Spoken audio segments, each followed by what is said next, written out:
और हमने जो भविष्यवाणी किया था प्रभु श्री राम पे भरोसा किया कि चंद्रभान पासवान पूर्ण रूप से जनता के प्रति समर्पित रहेंगे, अपने दायित्वों का पूर्ण रूप से श्रद्धापूर्वक। आप देखे थे कहीं आंख से आंसू गिर रही थी, आंख पे हाथ रख के रो रहा था और नौटंकी का जोकर जैसे नचनिया में नहीं करते नचनिया वही।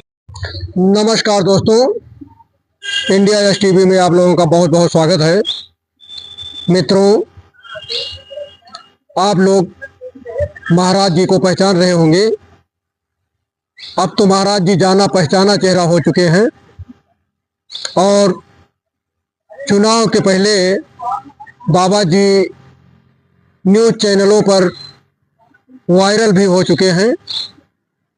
बाबा जी अयोध्या धाम के बारून बाजार स्थित श्रवण आश्रम, जिसे अंधी मंदिर व आश्रम भी बोला जाता है, उसके महंत हैं श्री कृष्णाचार्य जी महाराज। और चूँकि मिल्कीपुर विधानसभा चुनाव संपन्न हो गया, मतदान भी हो गया, मतगणना भी हो गई और बीजेपी की विजय भी हो गई। उसके बाद सब कुछ संपन्न हो जाने के बाद यहाँ तक हमको क्यों महाराज जी को ढूंढना पड़ा, इसका एक बहुत बड़ा कारण है। महाराज जी ने चुनाव के पहले ही घोषणा कर दिया था कि यहाँ से बीजेपी 50,000 प्लस वोटों से जीतेगी। अब चाहे संजोग समझिए, चाहे महाराज जी की भविष्यवाणी का प्रतिफल, आज बीजेपी यहाँ 50,000 प्लस वोटों से विजय हासिल कर चुकी है। 61,000 मतों से बीजेपी प्रत्याशी चंद्रभान पासवान यहाँ से विजय हासिल कर चुके हैं और बाबा जी की वाणी, बाबा जी की भविष्यवाणी अक्षरता पूरी तरह सत्य साबित हुई। ऐसे में अभी हम आप लोगों को बाबा जी से बातचीत कराते हैं, हमारे साथ बने रहिए। महाराज जी, एक बार हमारे दर्शकों को अपना परिचय दीजिए। जी, मेरा नाम स्वामी कृष्णाचार्य है। मैं अंधी अंधा श्रवण आश्रम का पुजारी हूँ। मेरा प्रधान कार्यालय सुग्रीव किला अयोध्या धाम है। मैं सुग्रीव किला अयोध्या से बिलोंग करता हूँ। तो महाराज जी, चुनाव के पहले ही आपने स्पष्ट तरीके से और इतना स्पष्ट और अक्षर सा आपने बता दिया कि 50,000 प्लस मतों से बीजेपी जीतेगी, तो ये कैसे पूरा ये आपने अनुमान लगा लिया? देखिए, हमें भगवान पे, प्रभु श्री राम पे, अपनी भक्ति पे, जो निष्काम भक्ति मैं यहाँ कर रहा हूँ, निष्काम सेवा मैं कर रहा हूँ, उस अपने भक्ति पे और प्रभु श्री राम पे हमें पूरा भरोसा था कि जैसे कहा गया है कि अपना मान भले टल जाए, भक्तों का मान न टलने देंगे। तो एक भक्त अगर कुछ करता है तो उसकी कभी मानहानि प्रभु नहीं होने देते हैं। और हमने जो भविष्यवाणी किया था प्रभु श्री राम पे भरोसा करके, अपने आराध पे भरोसा करके किया था, उन्होंने मेरा सम्मान रखा, मेरा सम्मान रखा उन्होंने। अच्छा महाराज जी, ये चुनाव के पहले चंद्रभान पासवान यहाँ मंदिर तक आपके पास आए थे? कई बार आए हैं, कई बार। पिछले चुनाव में भी उनके पिताजी हो, उनके चाचा जी, सब लोग आए हैं। यहाँ तक कि मतगणना के दिन तक 4-5 बार उनके पिताजी हमारे पास फोन किए हैं। कल भी अभी बात हुई थी जी। तो महाराज जी, आपने भी मतदान किया? जी बिल्कुल किया है। देखिए, जरा हमारे दर्शकों को दिखाइए। देखिए, बिल्कुल किया है मतदान। देखिए, महाराज जी ने भी मतदान किया, क्योंकि यहाँ से आप मतदाता हैं। तो महाराज जी, अब एक और भविष्यवाणी आप करिए कि चंद्रभान पासवान ने विजय तो हासिल कर लिया जी जी, तो ये यहाँ की जनता के विश्वास पर कितना खरा उतरेंगे?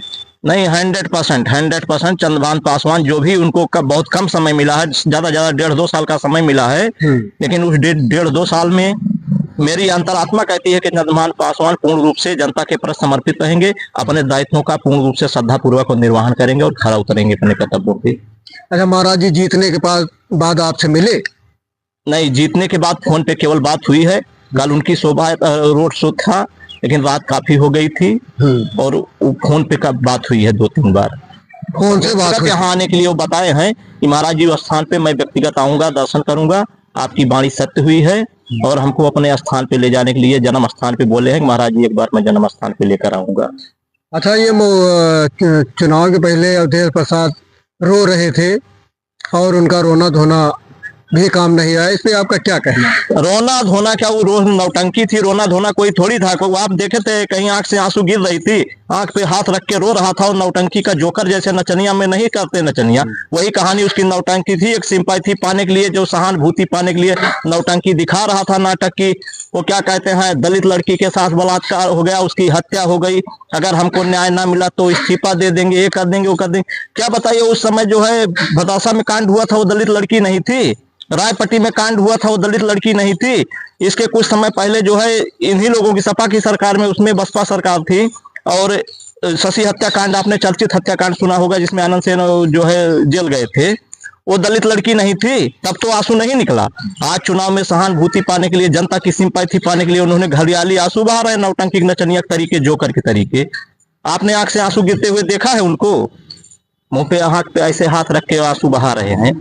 वो केवल कुछ नहीं है, फर्जी। तो उसकी कोई सहानुभूति, उनको कोई सहानुभूति नहीं। सब लोग जान रहे हैं कि अवधेश प्रसाद झूठा मंत्री है और नचनिया है, नौटंकी जोकर है, कुछ है नहीं वो।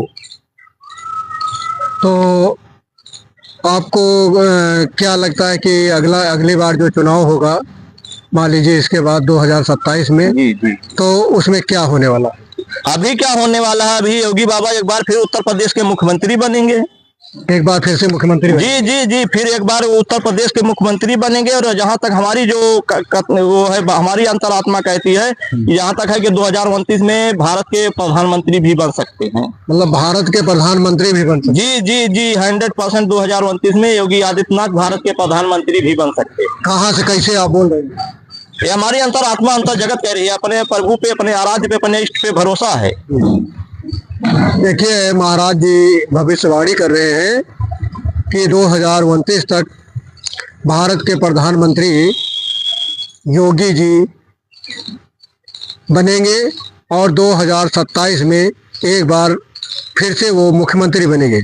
तो महाराज जी ये बताइए कि प्रधानमंत्री और मुख्यमंत्री दोनों साथ साथ कैसे हो जाएंगे?